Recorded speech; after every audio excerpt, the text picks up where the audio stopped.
Hola, ¿qué tal? Soy Marcos Vázquez, creador de Fitness Revolucionario y autor de Vive Más, mi nuevo libro que podríamos decir que trata sobre longevidad como tema central, pero que pretende en realidad dar pautas para vivir mejor, con más salud, con más vitalidad y sobre todo retener esa vitalidad a medida que pasan los años. Veremos que lo principal es, como siempre, los hábitos, ¿no?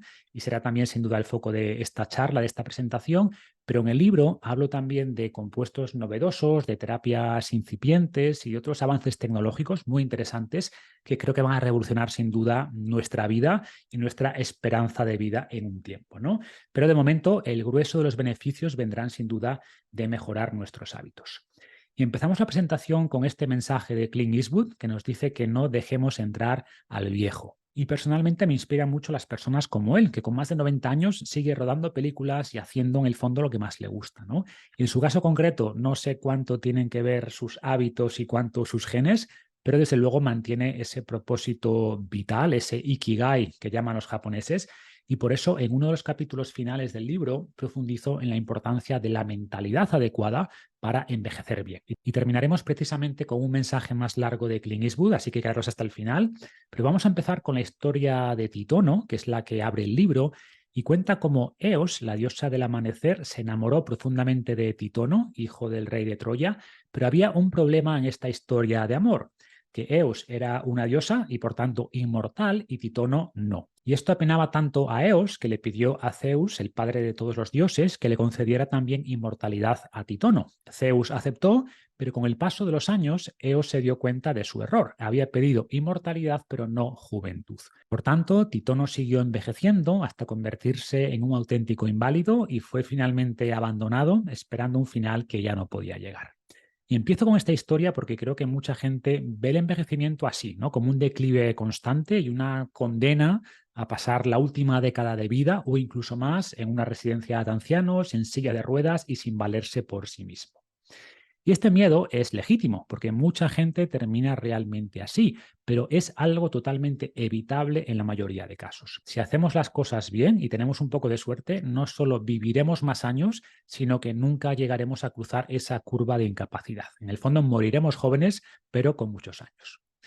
Y paradójicamente hemos sido víctimas de nuestro propio éxito. Hemos alargado mucho la esperanza de vida promedio, pero hemos alargado también el tiempo que la gente pasa enferma. Hay mucha más gente que pasa ahora sus últimos años en un estado de incapacidad porque hemos sido muy exitosos a la hora de desarrollar fármacos y cirugías que permiten alargar la vida de las personas enfermas, pero hemos tenido menos éxito manteniendo a las personas vivas sanas. Tenemos actualmente muchos más problemas metabólicos, más obesidad, somos más débiles en general, etcétera. Y por eso la propuesta que hago en mi libro es triple. Persigue tres objetivos muy relacionados pero distintos. Y el primero de estos objetivos no es vivir más tiempo, sino vivir mejor ahora, es decir, elevar nuestra curva de vitalidad en el presente. Y esto de vitalidad se puede interpretar de muchas maneras, pero para mí es tener más energía, es tener mejor estado de ánimo, es tener más fuerza, es tener más resistencia aeróbica, es también, ¿por qué no?, tener mejor composición corporal, etcétera. Segundo, queremos que esta vitalidad descienda lo más despacio posible, mantenerla alta todo lo que podamos y que descienda muy rápido al final, que sería algo como pillar una neumonía escalando el Kilimanjaro con 95 años y morirse unos pocos días después, ¿no? Sería, por tanto, cuadrar esta curva de vitalidad o que se parezca lo más posible a un rectángulo esta esquina derecha.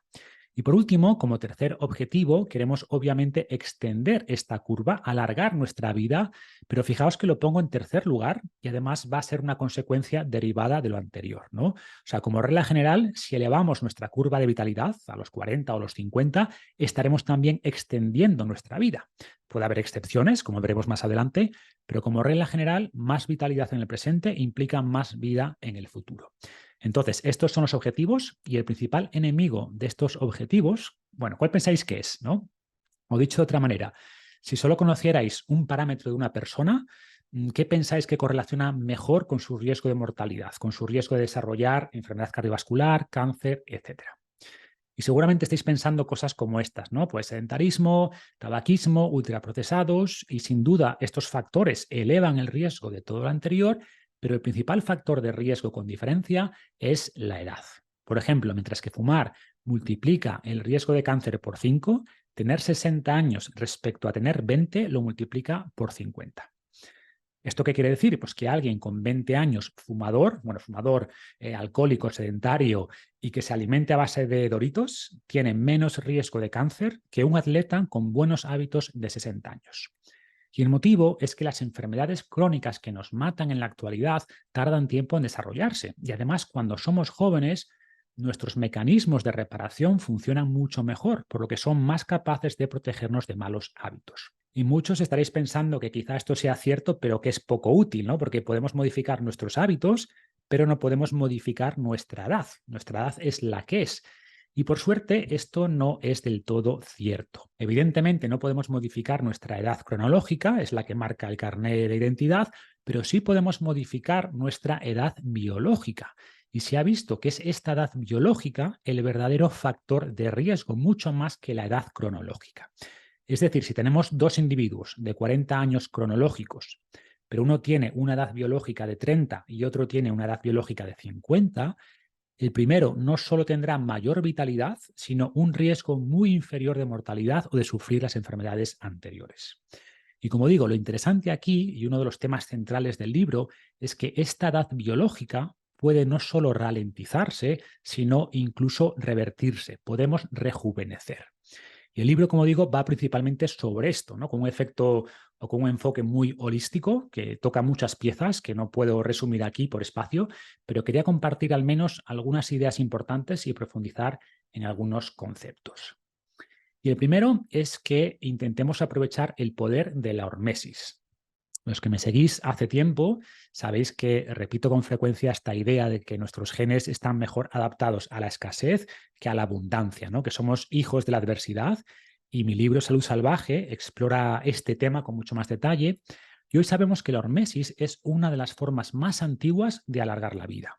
Exponernos a estresores, a estos estresores ancestrales, entre comillas, a los que nuestros genes están bien adaptados, nos ayudan a mejorar nuestra salud en el presente y a vivir más en el futuro. Decía, por ejemplo, Séneca que los árboles más fuertes son los que se exponen al viento, y eso lo comprobaron en sus propias carnes los miembros del proyecto Biosfera 2, que durante 2 años estuvieron encerrados en esta gran estructura acristalada. Era una atmósfera cerrada para estudiar la viabilidad de establecer colonias humanas en otros planetas, y para ello debía ser autosustentable, ¿no? Y por tanto tenían que cultivar sus propios alimentos, tenían que criar animales, tenían árboles, y observaron precisamente que, tal como apuntaba Séneca hace más de 2000 años, los árboles crecían rápido, pero con el tiempo colapsaban, precisamente porque al no estar expuestos a la adversidad del viento, no desarrollaban suficiente fortaleza como si lo hacían en un entorno natural. Y en el libro profundizo en distintos estresores que podrían alargar la vida, como el frío, como el calor, como la exposición adecuada al sol, como la hipoxia o altura, como donar sangre, y el mejor estresor hormético, sin duda, que es el ejercicio. Y es tan importante el ejercicio que le dedico su propio capítulo, y de hecho diría que el ejercicio es lo más parecido que tenemos a un elixir de la juventud. En personas sedentarias, ninguna otra intervención va a tener un efecto similar a incluir ejercicio. Ninguna. Ni llevar una dieta perfecta, ni dormir 8 o 9 horas cada noche, ni ayunar, ni las mejores cremas cosméticas. Y lo bueno del ejercicio es que logra los tres grandes objetivos que vimos antes, ¿no? Aumenta la vitalidad a corto plazo, extiende la vida y cuadra esa curva de vitalidad, haciendo que se reduzca mucho más lento. Y tiene este gran efecto porque, como explico en el libro, el ejercicio ataca todas y cada una de las famosas claves del envejecimiento, y de ahí su gran poder. Y tenemos multitud de estudios que indican que el ejercicio no solo puede alargar la vida, prácticamente una década, sino que puede ralentizar la llamada edad funcional entre 20 y 30 años. Eso implica que una persona de 75, 80 años que siga entrenando fuerza y haciendo ejercicio aeróbico y tal, puede tener niveles de fuerza y niveles de capacidad cardiovascular equivalentes al de una persona 20, 30 años más joven. Y como dije antes, ninguna intervención, ninguna, va a ofrecer un retorno similar y además gratis. En el libro hablo de tres grandes elementos o capacidades físicas a mejorar, pero aquí voy a resumir solo dos, que son la capacidad cardiorrespiratoria, medida como VO2 max, y la fuerza o masa muscular. Empezando por el VO2 max, se refiere a la máxima cantidad de oxígeno que podemos procesar, que depende de muchos factores, pero lo más importante, lógicamente, es la capacidad de los pulmones de captar oxígeno, del corazón de enviar ese oxígeno por la sangre, de la cantidad de hemoglobina que tengamos para transportar ese oxígeno y después, por último, la cantidad y la calidad de las mitocondrias en los músculos, donde finalmente se usa ese oxígeno. Hay otros factores que influyen, como la capacidad de termorregulación a través, por ejemplo, del sudor, pero son menos importantes. Y a pesar de que en las consultas médicas se sigue prestando mucha más atención a factores como el colesterol, como la presión arterial, como los triglicéridos, algo que nos da mucha más información sobre la salud de alguien y su riesgo de enfermar es precisamente su capacidad aeróbica.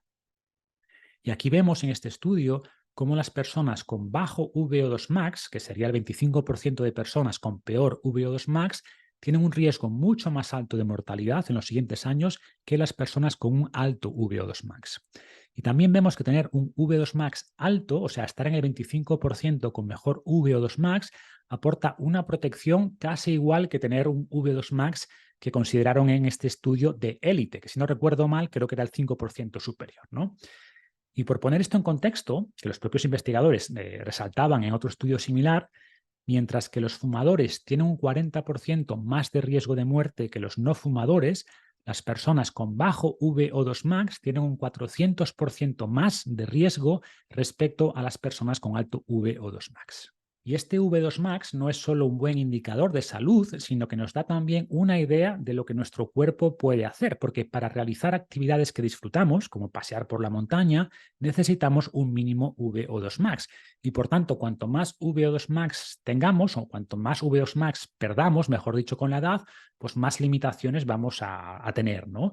Y la forma de prevenir esta pérdida, o al menos ralentizarla, es incluyendo entrenamiento aeróbico en zona 2 y sobre todo con sesiones HIIT o estas sesiones de entrenamiento por intervalos de alta intensidad, que son aspectos que cubro más detalle en el libro, ¿vale? Así como las dosis que recomendamos cada semana.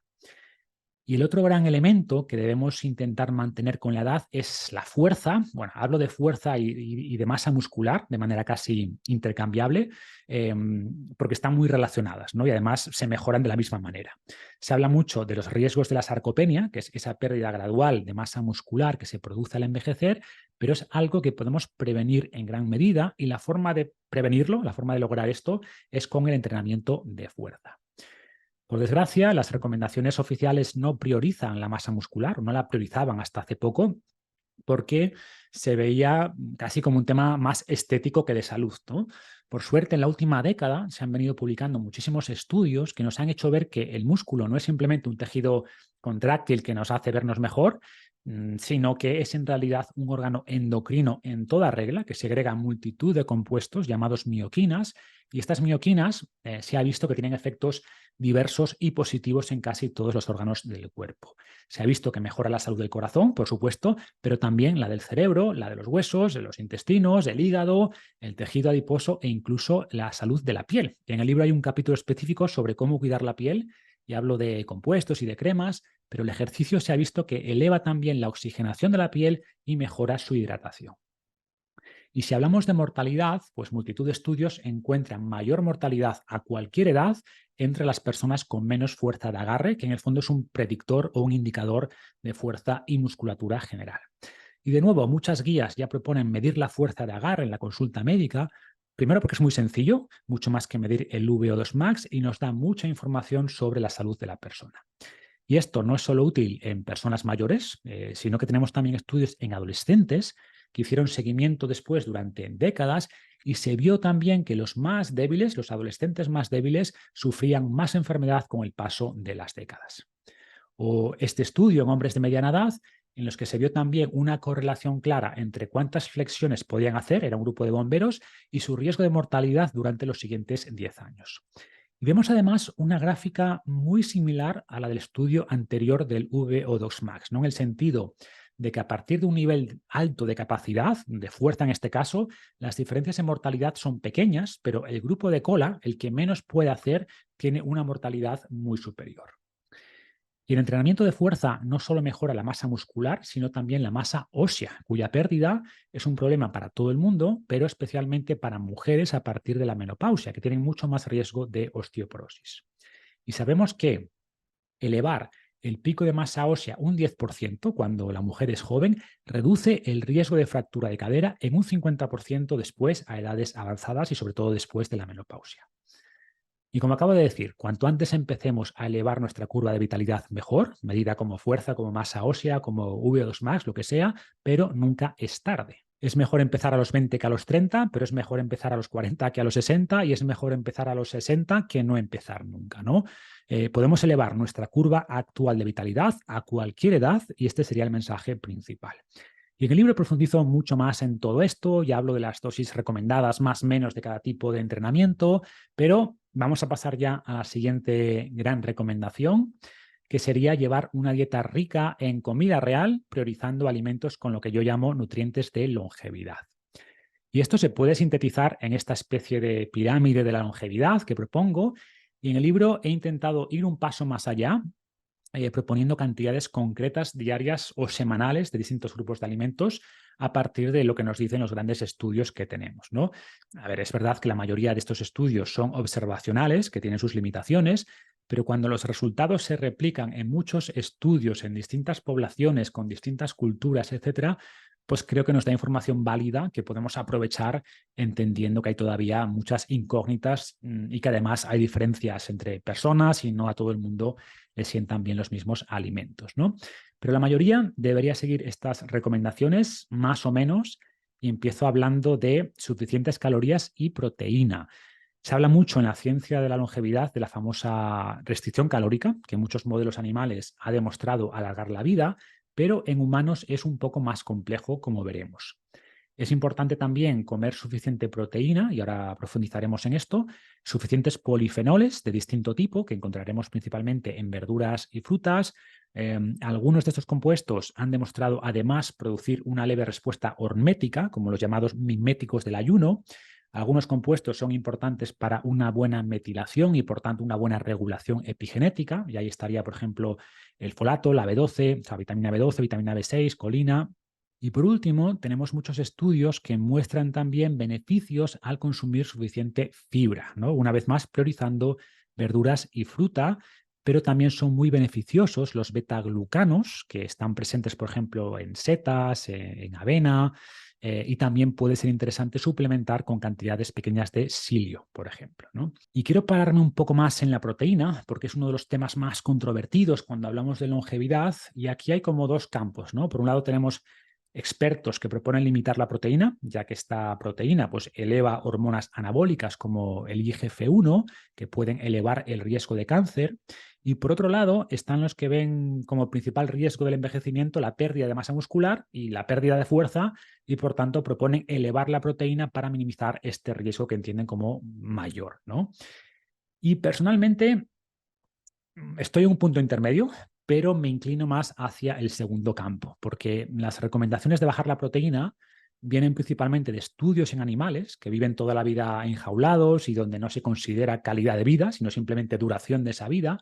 Pero si vemos o revisamos estudios en humanos y sobre todo personas mayores, vemos que un consumo bajo de proteína se asocia con mayor mortalidad, seguramente porque el riesgo de sarcopenia, de pérdida de fuerza, de fragilidad en general, es mayor que el riesgo de cáncer.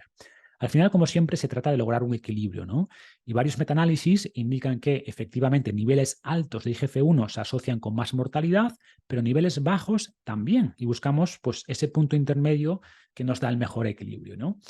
¿Y qué punto es ese? Esa es la gran pregunta. Pues depende de muchas cosas, obviamente, pero el último posicionamiento de la Sociedad de Medicina Geriátrica de la Unión Europea propone entre 1 y 1,5 gramos por kilo al día para población general y al menos 1,2 gramos por kilo al día si se practica actividad física. Y creo que es algo bastante razonable para la mayoría de personas. Otro tema controvertido es el de la restricción calórica, porque por un lado se ha visto en muchos modelos animales que al restringir calorías viven más. Esto se ha visto en gusanos, en moscas y en muchos tipos de ratones. Ojo, no en todos, ¿eh?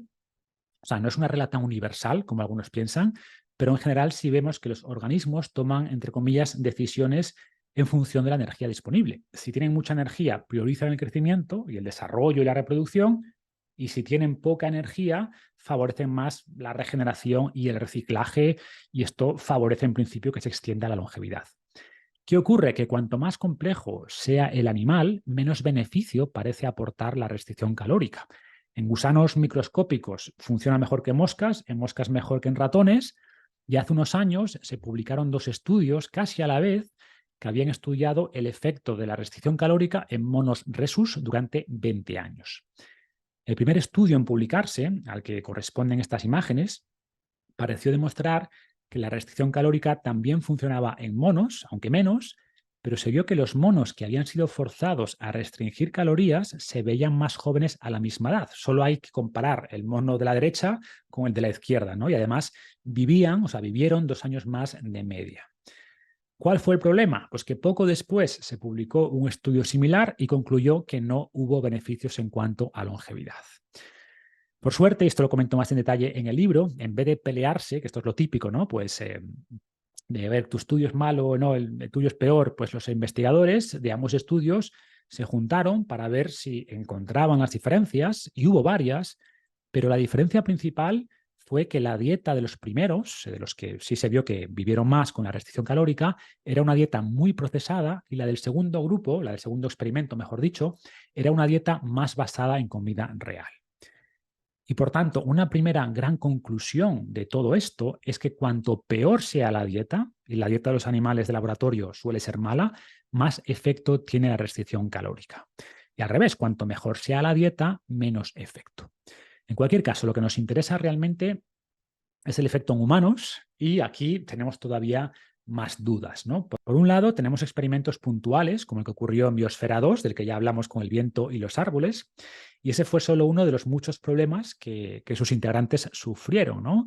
Por distintos problemas, no fueron capaces tampoco de producir suficiente comida y terminaron comiendo entre un 20 y un 30% menos de las calorías que necesitaban para mantener su peso. Y cuando salieron, 2 años más tarde, pues estaban mucho más delgados y sus analíticas eran buenas, pero físicamente no se veían muy bien, ¿no? Este es, por ejemplo, Roy Walford, antes de entrar en Biosfera 2 y después de salir 2 años después con esa restricción calórica. Y destaco a Roy Walford porque mientras que el resto de miembros volvieron a sus dietas normales y recuperaron el peso perdido, Roy era un convencido absoluto de la restricción calórica, y de hecho creó una dieta que llamó CRON, de restricción calórica con nutrición óptima, ¿no? Caloric Restriction with Optimal Nutrition. Publicó un libro después, La dieta de los 120 años, y mucha gente probó su método a pesar de que la tasa de abandono era muy alta, porque no es fácil seguir una restricción calórica del 20-25% como él proponía, ¿no? Pero con esta promesa de extender la vida, pues ganó suficientes adeptos que se autodenominaban cronis, ¿no? Pero paradójicamente, Roy murió poco después, a los 79 años de edad, que no está mal, pero murió antes que el resto de sus compañeros, que de hecho todavía siguen vivos la mayoría, ¿no? Por lo que al menos a él no le funcionó este enfoque. En cualquier caso, estos son solo anécdotas y por suerte tenemos algunos estudios, pocos, ¿vale? Pero hay algunos que han intentado probar el efecto de la restricción calórica en humanos, y uno de los más ambiciosos es el Calery, que proponía a sus participantes realizar una restricción calórica del 25% por 2 años. Y después de estos 2 años, observaron, bueno, punto uno, que casi nadie había logrado seguir ese nivel de restricción calórica, lo que ya de entrada nos dice que incluso aunque fuera realmente bueno, muy poca gente sería capaz de hacerlo. Y la restricción calórica promedio fue finalmente del 12%. ¿Y qué se observó en estas personas respecto al grupo de control que no había limitado calorías? Pues de media que habían perdido peso, lo cual, bueno, esto es lógico, ¿no? Pero también habían reducido su presión arterial, menos síntomas de síndrome metabólico, habían mejorado el perfil lipídico y en definitiva parecía que su salud había mejorado. Pero tenemos el problema de siempre. ¿Mejoró su salud por la restricción calórica o simplemente por perder peso?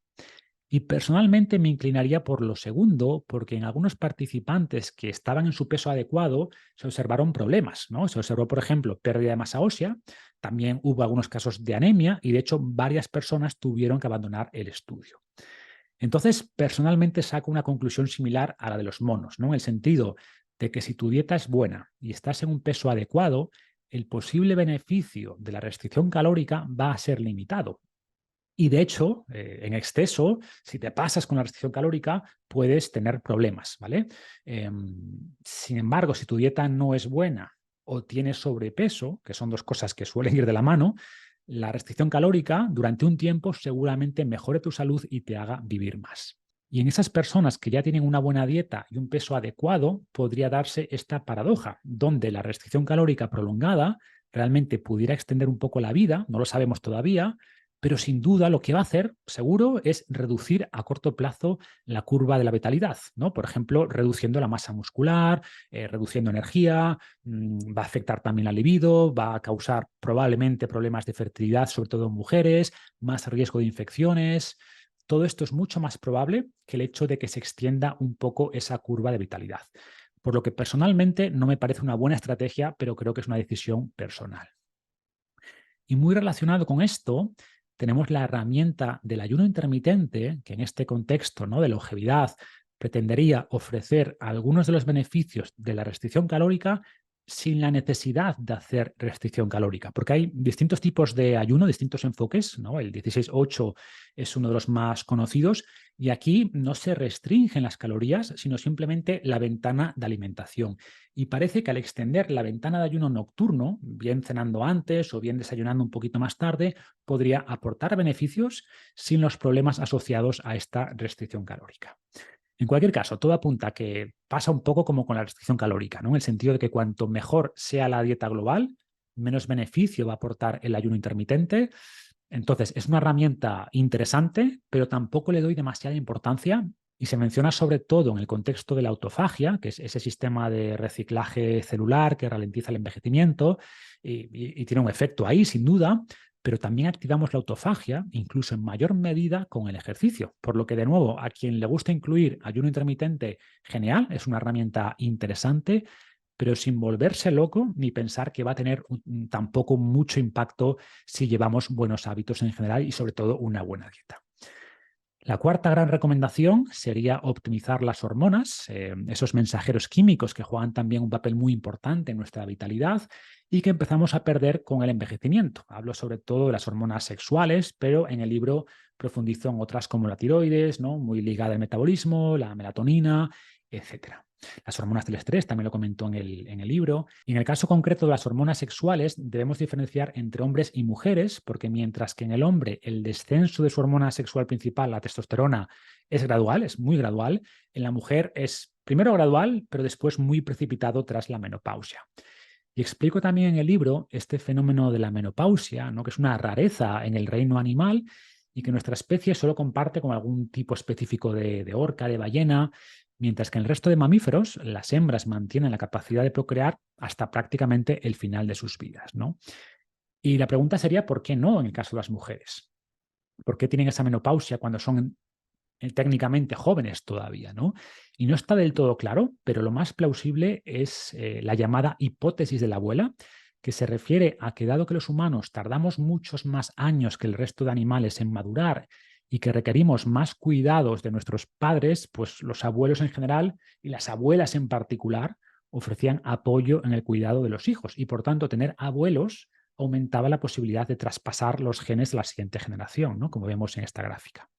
Pero dado que esos genes pues, tienen un porcentaje de sus abuelos, pues la selección natural pudo actuar sobre esos genes incluso después de la edad fértil y extender así la vida humana.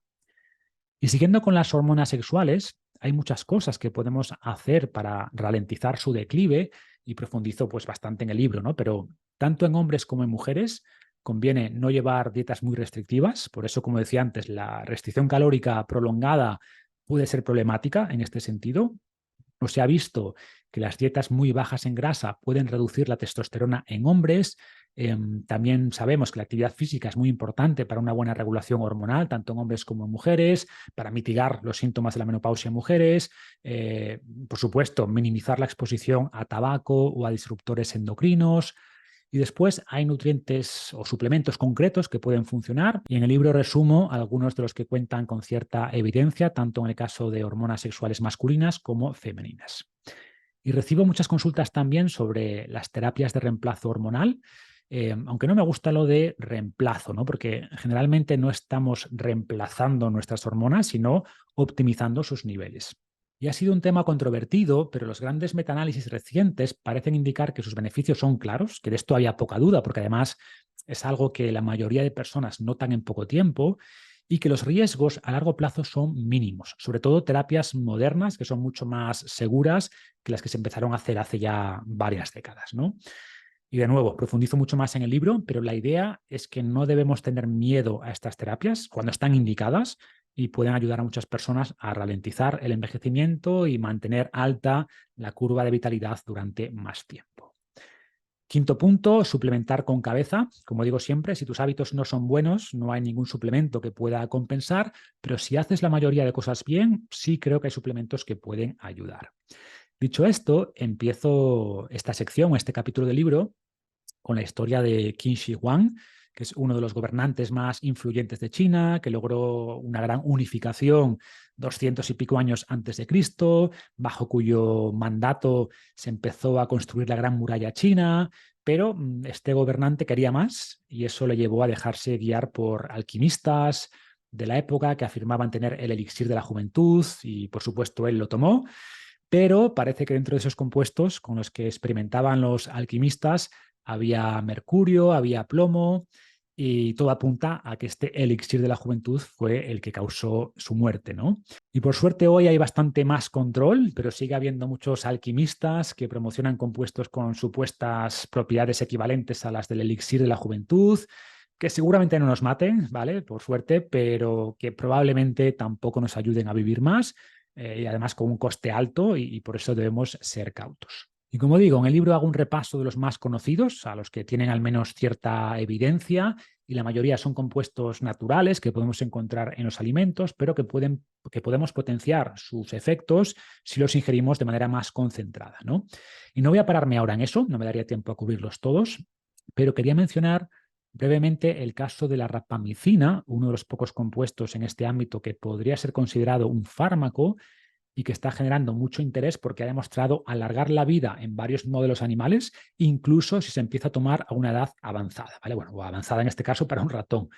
Es un compuesto que se ha usado mucho tiempo desde que se descubrió en la isla de Pascua, conocida como Rapa Nui para los nativos, de ahí el nombre de rapamicina, pero hasta ahora se ha usado en dosis elevadas para suprimir el sistema inmunitario en personas trasplantadas y evitar así que se rechace el nuevo órgano, ¿no? Y ahora el interés está en usar pequeñas dosis que permitan reducir ligeramente la activación de mTOR, pero sin llegar a inhibir el sistema inmunitario.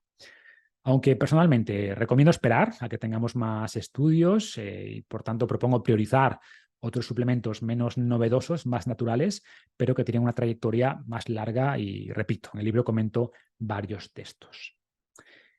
Y mi último gran mensaje por hoy es que a pesar de los años sigáis pensando joven, ¿no? ¿Y a qué me refiero con pensar joven? Pues a muchas cosas. Primero, a no dejar que las etiquetas negativas que se asocian al envejecimiento nos afecten. Si asumimos o si asumes que al envejecer vas a perder capacidades, vas a tener achaques, no vas a poder hacer las cosas que disfrutas, pues tú mismo te vas a ir limitando físicamente antes de tiempo o vas a magnificar las pequeñas molestias que pueden aparecer y precisamente esto va a acelerar el envejecimiento. Y segundo, se ha visto que las personas que tienen más creencias negativas en torno al envejecimiento sufren más estrés, tienen más preocupación por el paso de los años, lo que a su vez eleva el cortisol, eleva la inflamación y se convierte en una profecía autocumplida. Y varios estudios, como este que indico aquí, que ha sido además replicado en varios países, demuestran que las personas que tienen más creencias negativas sobre el envejecimiento envejecen peor y mueren antes. Y por suerte, también se ha visto que al reemplazar esas creencias por otras más positivas, el envejecimiento se ralentiza. Seguramente porque reducimos ese estrés innecesario, porque no nos autolimitamos y seguimos haciendo cosas que disfrutamos, y aquí en el fondo creo que está la clave. Hablo también en el libro de la importancia de mantener cierto propósito vital, de no desconectarse de los demás, de seguir teniendo objetivos e ilusiones a pesar del paso del tiempo. Y esta es una de las claves menos conocidas, pero no menos importantes desde mi punto de vista para envejecer bien y vivir más. Y al final del libro, después de hablar tanto tiempo de cómo vivir más, explico que no solo hablo de más tiempo, sino también de más momentos, de más experiencias, de más calidad de vida. Los griegos tenían, de hecho, dos dioses del tiempo, Cronos y Kairos. Cronos era el más conocido, el responsable del tiempo lineal, de las cosechas, de las estaciones, pero adoraban también a Kairos, que se asociaba a aspectos más cualitativos del tiempo. Y la idea es buscar más Cronos, por supuesto, pero no olvidar el Kairos. El Cronos se mide en minutos, el Kairos se mide en momentos. El Cronos se mide con el reloj, el Kairos se mide con el corazón. Entonces, no debemos ignorar a Cronos, por supuesto, pero no nos volvamos tampoco sus esclavos. Tenemos que hacer todo lo posible por acumular años, pero no olvidemos también sumar nuevas experiencias a cada año. Porque la realidad es que no sabemos cuánto tiempo nos queda. En la portada del libro, después de darle muchas vueltas, pusimos al final un reloj de arena, que creo que es una buena analogía del paso del tiempo, pero sería mejor analogía esta, donde la parte de arriba está tapada. Sabemos cuánto tiempo ha pasado, pero no cuánto tiempo nos queda. Y por eso creo que debemos intentar hacer algo que nos guste cada día, que nos permita disfrutar la vida cada día. Y una vez más, Clint Eastwood creo que es un buen ejemplo de esto. Y así es como resumía su secreto hace unos años, ¿no? Bueno, no lo voy a leer, pero decía que su secreto es mantenerse ocupado, no dejar que el viejo entre en casa, ese viejo que no le deja espacio para otra cosa que no sea la nostalgia, hay que mantenerse activo, vivo, feliz, capaz. No dejemos entrar al espíritu viejo, criticón, hostil, envidioso, a ese ser que escudriña en nuestro pasado para anudarnos de quejas y angustias. Y en definitiva, a eso lo llamaba Clint Eastwood, no dejar entrar al viejo. Nada más por mi parte, espero de verdad que os guste el libro y sobre todo que seleccionéis algunas de sus propuestas y las empecéis a aplicar en vuestra vida. Muchas gracias y recordad no dejar entrar al viejo.